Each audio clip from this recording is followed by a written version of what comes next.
Lumaki akong walang boses sa loob ng tahanan. Takot magsalita, baka sigaw ang kapalit niyan. Habang ibang bata tawanan ang naririnig, ako gabi-gabi ka ba ang laging kapiling? Minsan napapatanong kung may mali ba sa'kin. Ba't galit ang mundo kahit bata pa lang ako't maliit?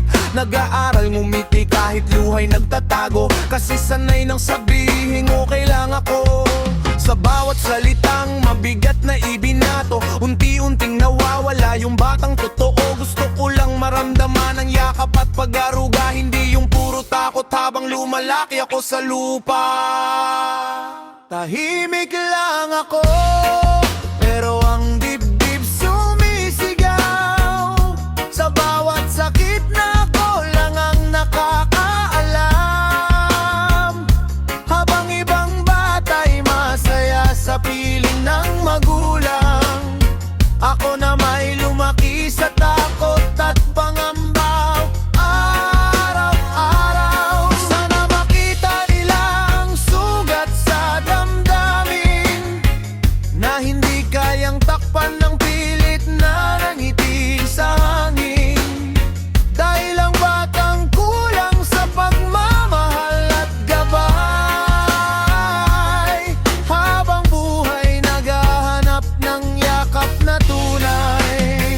Hindi lahat ng tahimik ay walang nararamdaman. May mga pusong sugatan lang at pagod ng lumaban. Bawat gabi, dasal ko sana may makinig sa batang piniling manahimik kaysa masaktan ulit. Ayoko ng galit, ayoko ng sigawan. Gusto ko lang marinig na ako'y mahal naman. Kahit simpleng anak, okay ka lang ba? Sapat na para mabawasan ng bigat na dala. Kasi ang bata kapag puro takot ang nakasanayan, dadating paglaki hirap nang magtiwala kanino man. Sa likod ng katahimikan may pusong umiiyak na matagal nang gustong kumawala sa sakit at hirap. Tahimik lang ako, pero ang dibdib sumisigaw.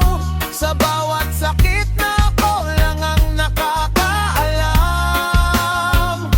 habang ibang bata'y masaya sa piling ng magulang. Ako na may lumaki sa takot at pangamba araw-araw. Sana makita nila ang sugat sa damdamin, na hindi kayang takpan ng pilit na nangiti sa hangin. Dahil ang batang kulang sa pagmamahal at gabay, habang buhay naghahanap ng yakap na tunay.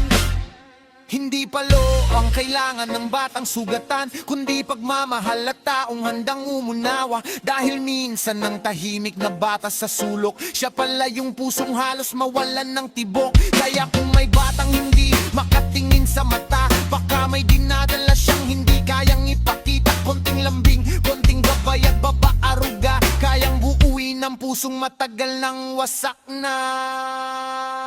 Batang tahimik, may pusong gustong marinig. Hindi lahat ng tahimikan ay kapayapaan.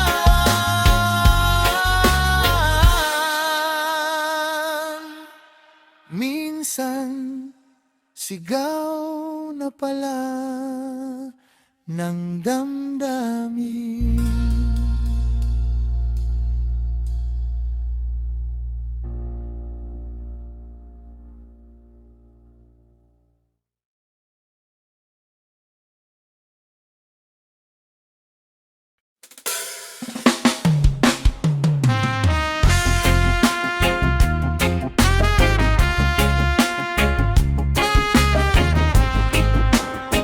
Yeah, yeah. Isang batang tahimik lang, pero maraming gustong sabihin. Pakinggan nyo naman sana. Lumaki akong takot kapag may sigaw. Ang konting mali ko agad may parusang dumarating dyan. Hinahanap ko lang mama ng konting pag-unawa, pero bakit galit agad ang nakikita ng mata? Minsan napapaisip ako kung mahal pa ba nila, o isa lang akong batang laging may problema. Tahimik sa sulok habang luhay pumapatak, umaasang balang araw may yayakap ng tapat. Hindi ko kailangan ng kamay na nananakit, mas gusto ko salitang marunong umintindi. Pumalinga kahit maliit, kasi ang batang lumalaki sa takot at galit, unti-unting nawawalan ng liwanag at bait. Hindi palo ang sagot sa pagkakamali, mas kailangan ng batang may gumagabay palagi. Sa bawat salitang masakit at suntok ng galit, unti-unting nawawala ang batang mabait. Gusto ko lang maramdamang ako'y mahalaga, hindi pabigat o batang puro mali sa mata nila. Dahil ang disiplina may kasamang pag-aaruga, hindi takot, sakit at luha, gabi-gabi sa kama.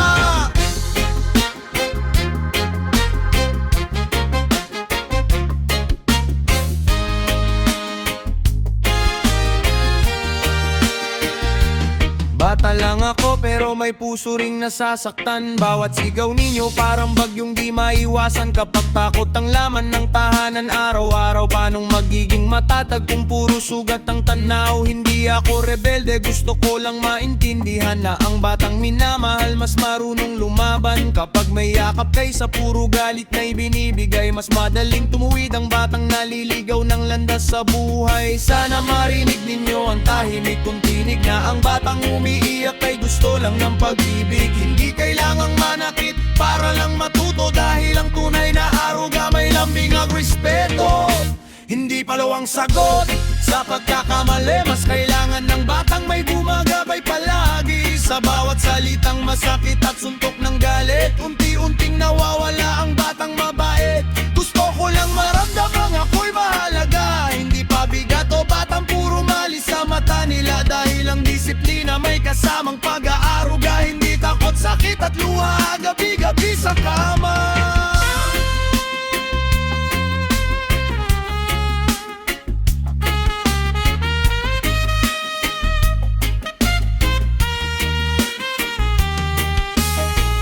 Yeah, ang bata hindi kaaway, kundi pusong kailangan ng gabay.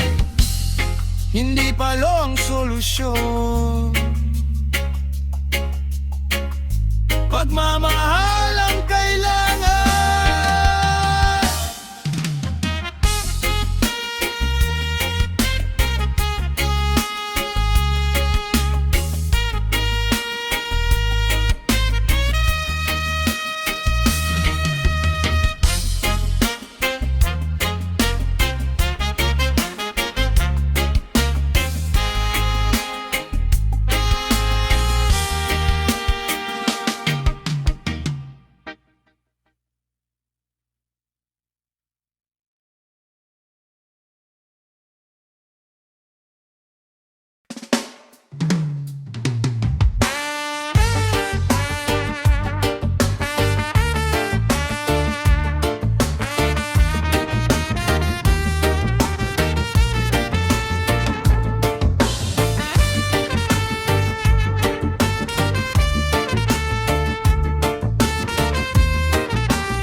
Lumaki akong sanay sa sigaw tuwing gabi, konting mali ko lang parang kasalanan palagi. Takot umuwi kahit dapat pahinga, pero bawat bukas parang may panibagong gera. Hindi ko maintindihan bakit galit ang sagot, bakit sa murang isip kailangan kong matakot. Gusto ko lang marinig na proud sila sa akin, hindi puro sermon na kay sakit tanggapin.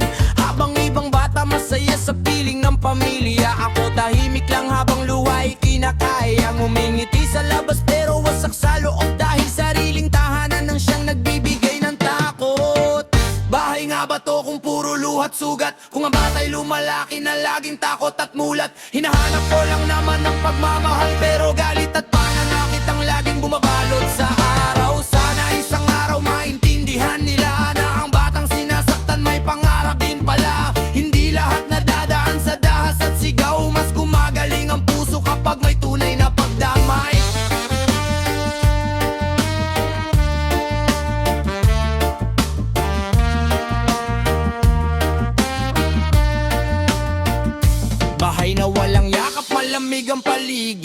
tahimik mang umihiyak, pilit pa ring tumitindig. Hindi kailangan ng kamay na nananakit, kundi pusong marunong magmahal at tumintindi. Hindi porke bata, walang nararamdaman. Bawat salitang masakit dala hanggang kinabukasan. Mga pasasabalat, kayang maghilom minsan, pero sugat sa puso matagal bago malampasan. May mga gabing gusto ko nang sumuko, nagtatanong sa langit kung may halaga ba ako. Pero pinipilit kong bumangon kahit mahirap, dahil ayokong habang buhay sa sakit nakatalitbihan. Pangarap ko rin namang maging masaya, magkaroon ng tahanang puno ng aruga, yung walang takot magsalita at tumawa, at hindi nanginginig sa bawat pagbukas ng pinto sa sala. Hindi galit ang kailangan ng bata, kundi gabay at kamay na may pag-aaruga. Ang tunay na lakas ng isang magulang na sa pagmamahal, hindi sa pananakit kailanman. Bahay nga ba to kung puro luhat sugat? Kung ang bata'y lumalaki na laging takot at mulat, hinahanap ko lang naman ng pagmamahal, pero galit at pananakit ang laging bumabalot sa araw. Sana isang araw maintindihan nila na ang batang sinasaktan may pangarap din pala. Hindi lahat nadadaan sa dahas at sigaw, mas gumagaling ang puso kapag may tunay na pagdamay. Yeah, ang tahanan dapat may yakap, hindi puro sakit. Para sa lahat ng batang lumalaban ng tahimik, may pag-asa pa rin.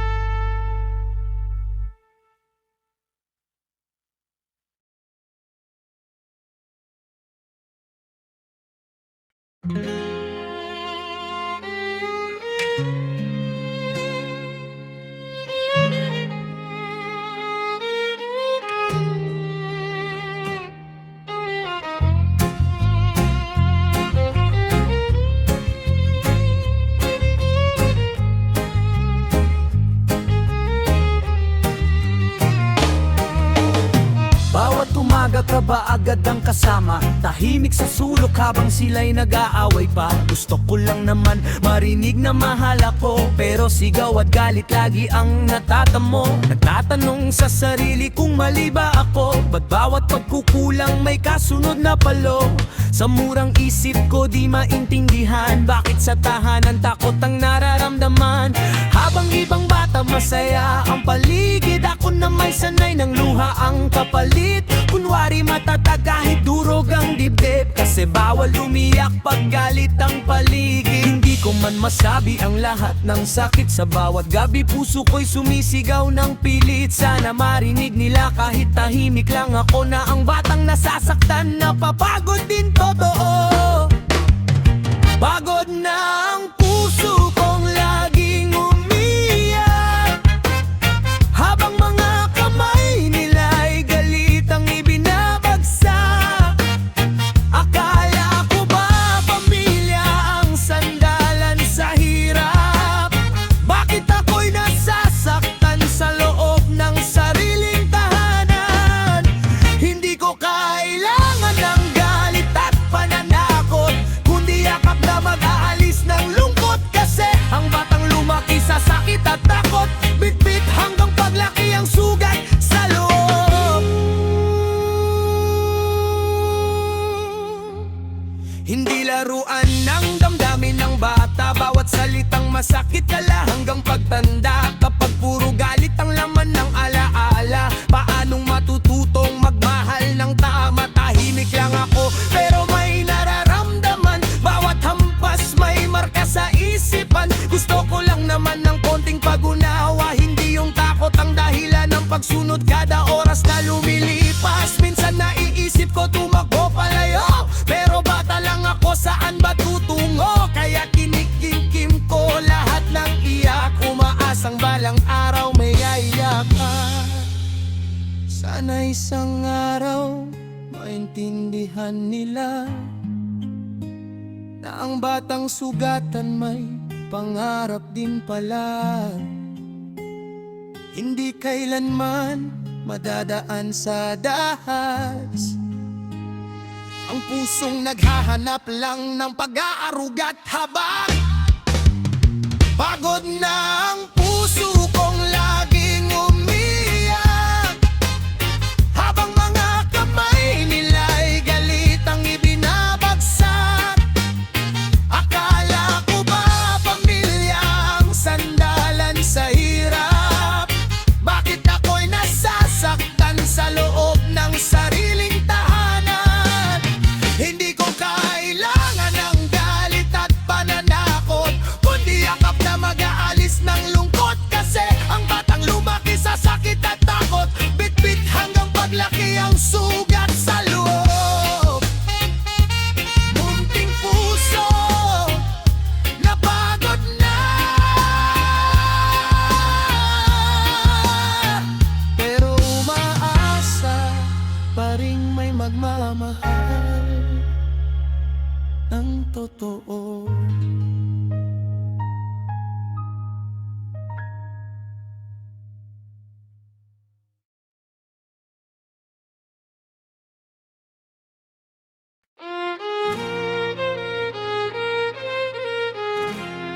Yeah! Para sa mga batang tahimik na lumalaban, ngumingiti kahit usap na sa loob. Pakinggan niyo ang sigaw sa katahimikan. Yeah! Bata pa lang ako, takot na ang kasama. Bawat maling galaw may kaba sa mukha. Imbis na aruga, galit ang nadarama. Mga salitang matalim, diretso sa kaluluwa. Tuwing gabi tahimik lang sa kwarto, piliting matulog kahit mabigat ang puso. Nagtatanong kung bakit ganito ang mundo, kung mahal ba talaga o sanay lang sa gulo. Nakikita nila akong matigas at sanay, pero di nila alam ilang luha ang taglay. Kada sigaw parang bagyong walang humpay. Habang batang isip ko unti-unting namamatay. Hindi ko kailangan ng perpektong tahanan, kahit konting lambing lang sana'y maramdaman. Isang yakap na totoo at may pag-unawa, hindi puro galit na nag-iiwan ng trauma. Sa bawat palo at galit na binibitawan, isang batang puso ang unti-unting nasasaktan. Hindi pagmamahal ang takot at pananakit, dahil ang tunay na aruga marunong umunaw at umakit. Gusto ko lang marinig na ako'y mahal pa rin, hindi yung puro sigaw at sakit ang dadalhin. Sa likod ng ngiti kong pilit na tinatago, may batang gustong yakap lang ang mata mo. Yes pa, yes pa. Yeah, hindi lahat ng tahimik okay ang pakiramdam. May mga batang sugatan kahit walang sugat sa laman. Lumaking sanay na itago ang nararamdaman, kasi bawat pag-iyak nila'y tinatawag na kahinaan. Minsan ang tahanan parang kulungan sa dilim, puro kaba ang kasama sa bawat paggising. Pero kahit ganon may pangarap pa ring bitbit, na balang araw may magmamahal ng hindi nananakit. Kaya sa mga magulang na mabilis magalit, pakinggan nyo sana ang pusong umiiyak sa gilid. Disiplina'y may puso, hindi puro hapdit sakit, dahil habang bata pa sila'y madaling mapunit. Ayokong lumaking puno ng takot at galit, ayokong masanay na ang pagmamahal ay sakit. Gusto ko lang maramdaman na may tahanang tahimik, na ang yakap at salita'y hindi nananakit. Sa bawat